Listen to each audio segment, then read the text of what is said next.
وعلیکم السلام ورحمۃ اللہ وبرکاتہ۔ آپ کا سوال یہ ہے کہ ایک پوسٹ ہم نے دیکھی ہے، حضرت سیدتنا صفیہ رضی اللہ تعالی عنہ فرماتی ہیں کہ نبی پاک صلی اللہ علیہ وسلم میرے پاس تشریف لائے، میرے سامنے 4000 گٹھلیاں رکھی ہوئی تھیں اور میں ان پر تسبیح پڑھ رہی تھی۔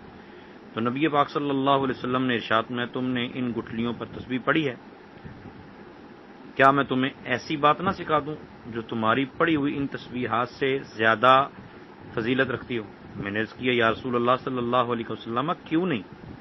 تو نبی پاک صلی اللہ علیہ وسلم نے ارشاد فرمایا یوں کہو سبحان اللہ عدد خلقہ، یعنی میں اللہ پاک کی ایسی تسبیح یعنی پاکی بیان کرتا ہوں، یہ کرتی ہوں جو تمام مخلوق کی تعداد کے برابر ہو۔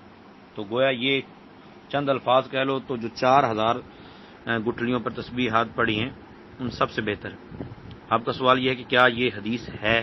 جی، سنن ترمذی شریف کی حدیث نمبر 3554 یہ حدیث پاک ہے۔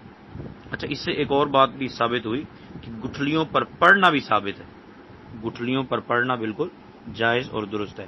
اور یہ بھی ثابت ہوا کہ بعض اوقات جمعرات کو جو درود پاک پڑھائے جاتے ہیں تو اس کی فضیلت میں یہ بیان کیا جاتا ہے کہ ایک مرتبہ درود پاک پڑھو تو 6 لاکھ درود کا ثواب ہے۔ لوگ کہتے ہیں لو جی یہ کیسے ہو سکتا ہے، ایک مرتبہ پڑھنے سے 6 لاکھ درود کا ثواب کیسے ملے گا؟